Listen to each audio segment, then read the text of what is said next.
whatever our place is to be. Let's get this moving. That's all then. No, we should be good. Thank you. All right, good afternoon. I'm Jennifer Gonzalez, Communications Coordinator for the Green Bay Police Department. Today with me, I have Commander Gary Riggles, Captain Jeff Brester from our Investigative Division. Both of these individuals are going to share an update on the double homicide investigation from LK Lane. And after their summary, we'll take a few questions from media. Commander, Captain. Thank you, Jennifer. Before I read part of the news release that Jennifer sent out, I just wanted to start by saying that please understand that we're 27 hours into a double homicide investigation. Although we're happy to share what we can, let's not forget that there's two families grieving losses, and there's a lot of things that we don't know yet, and there are a number of things that we can't share yet because this was such a rapidly evolving incident. So with that, we are able to report that a 48-year-old Green Bay man, initially being sought as a person of interest in the suspicious deaths of two women on Green Bay's east side, is now in custody in the state of Arkansas.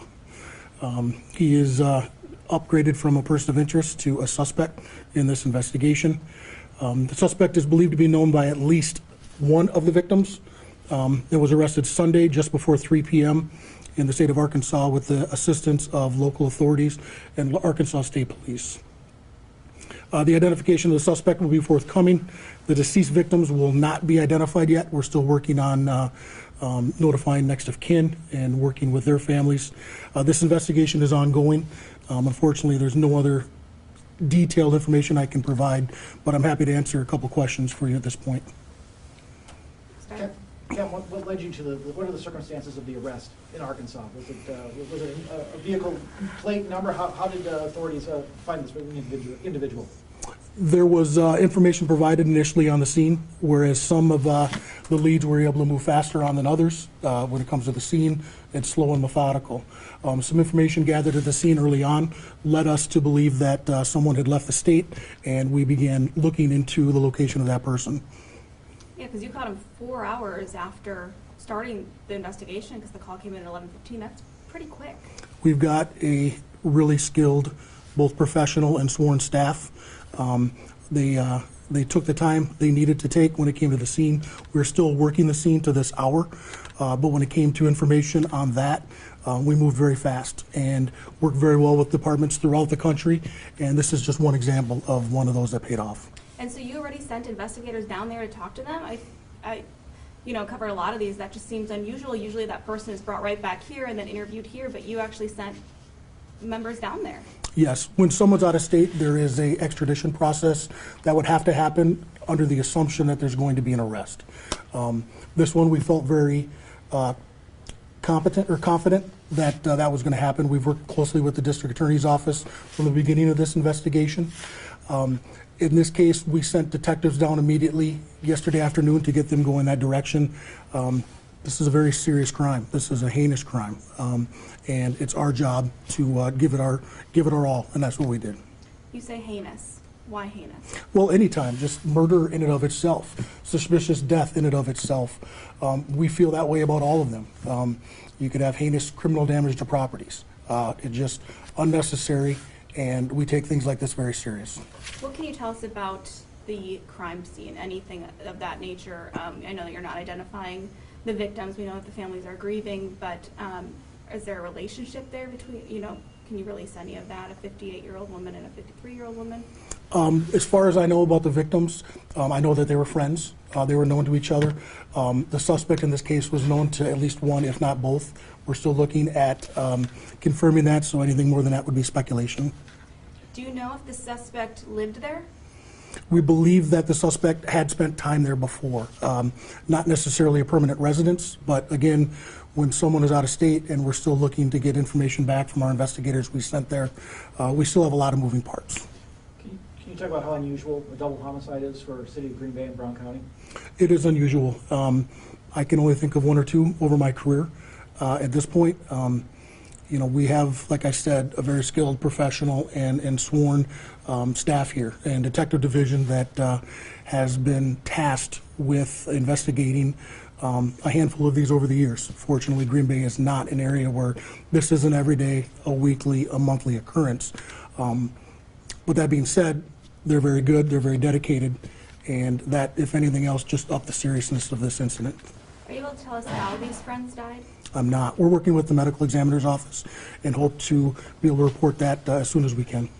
Who called you? Sure. A friend went to the residence, I believe it was about 11:14 a.m., and noticed what she thought was a suspicious death or someone that was in need of emergency services, backed out and called 911 and waited for police to arrive. And you still have people out there right now? Correct. We're still holding the scene. Part of it because it is something that, one, we don't want to miss anything. Two, we had to kind of divert some of our resources when we got information about a potential suspect that was leaving the state. How difficult is it when you think that the suspect has left the state? You know, it adds to our challenges, but fortunately with law enforcement today, over the last 2 decades, it's evolved quite a bit, and that they stress networking, they stress partnerships, they stress talking the same language. And I don't know how it is in the news world, but just being able to know who to call, the state agencies that work very closely together, their state fusion centers, that you can make one call and get a contact somewhere of somebody that's going to help you. Where are they in Arkansas?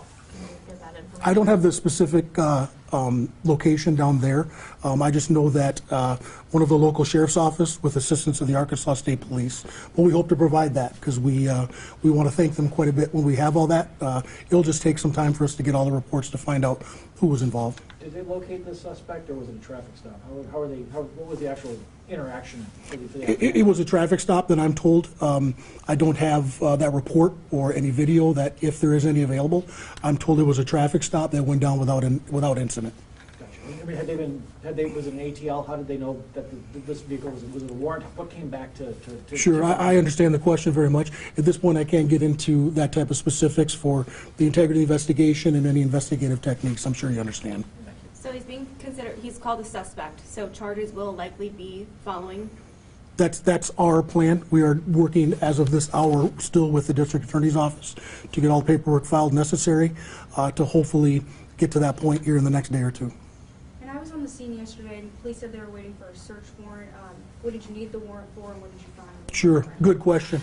On the majority of these, we'll call them major investigations, that regardless of knowing whose residence it is or not, best standard operating procedure is to apply for a warrant to a judge, have the judge review the warrant, and if so, have them sign and grant it.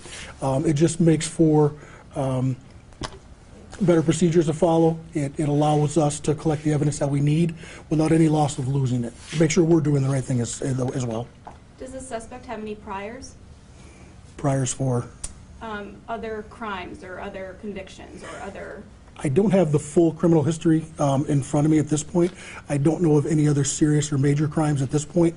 So I don't know at this time, I'm We'll sorry. take one more question. You have anything? Is there a message to the public? I mean, this was quick. You guys got this guy really quick. Cooperation is key, and we can't do anything without the public. Even when serious incidents happen, as empathetic as we try to be with everyone, we need their help to help them bring closure. This is one where cooperation was very helpful. I think that our relationship with the community shines in times like this, to know that we will do anything we can to help bring some closure to this, to investigate it. We're finders of facts, and that's all we're trying to find out here at this point. Okay, that'll be all for now, and we'll release more as the investigation allows. Can I just get a spelling and R-I-C-H, sure. You want a card?